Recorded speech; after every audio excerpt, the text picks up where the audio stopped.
আসসালামু আলাইকুম, সবাই কেমন আছেন? আশা করি সবাই ভালো আছেন।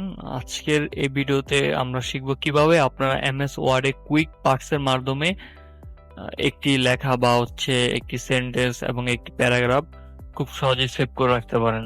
অনেক সময় দেখা যায় আমরা কোনো ডকুমেন্ট বা এমএস ওয়ার্ডে কোনো ডকুমেন্ট করার জন্য একটি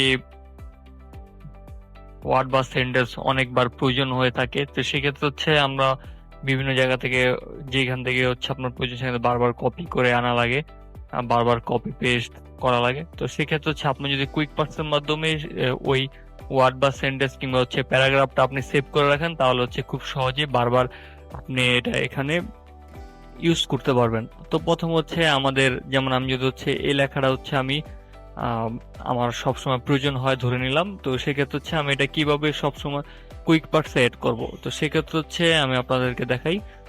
প্রথম আমরা ইনসার্টে যাব। ইনসার্টে যাওয়ার পর কুইক পার্টস একটা অপশন আছে, যে এখানে ক্লিক করব। এখানে ক্লিক করার পরে এই যে দেখেন এখানে সেভ সিলেকশন পার্ট। তো প্রথম আমাদের সেভ করতে সিলেক্ট করতে হবে লেখা। তো সেখানে আমি সিলেক্ট করলাম। সিলেক্ট করার পর ইনসার্টে আমরা কুইক পার্টস, দেখেন এখানে একটা অপশন আছে যে save selection to quick parts gallery.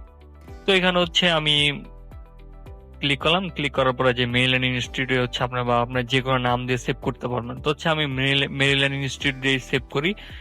যেমন মেরিল্যান্ড মেরিল্যান্ড দিয়ে সেভ করলাম। ওকে, ওকেতে ক্লিক করার পরে আমি যেটা ডিলিট করে দিই। ডিলিট করার পরে দেখেন কুইক পার্টস ক্লিক করার পরে দেখেন এই যে অপশনে আছে কুইক পার্টস, অপশনে চলে আসছে। এখানে জাস্ট ক্লিক করবো, দেখেন অটোমেটিক আমার এখানে চলে আসছে। তো আপনার চাইলে পুরা লেখাটা না বা সিঙ্গেল লেখাও আপনার চাইলে কুইক পার্টসে অ্যাড করতে পারেন। তো সেক্ষেত্রে আপনার মেইল আমি জাস্ট উপরের লাইনটা সিলেক্ট করলাম। সিলেক্ট করার পর কুইক পার্টসে সিলেক্ট করার পরে যে সেভ সিলেকশনে ক্লিক করলাম। দেখেন এই যদি আমি 2 দিয়ে সেভ করি, ওকে, এবার আমি কুইক পার্টস দেখেন দুইটা চলে আসছে। তো আমি যদি এটা নিচে ইউজ করতে চাই, নিচে ইউজ করার জন্য যদি জাস্ট সিলেক্ট করলাম, দেখেন অটোমেটিক চলে আসছে।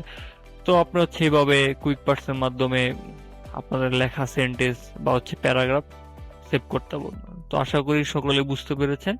আমাদের এই ধরনের আরো ভিডিও পেতে আমাদের চ্যানেলটিকে সাবস্ক্রাইব করুন এবং আমাদের সাথে থাকুন। সকলকে ধন্যবাদ। আসসালামু আলাইকুম।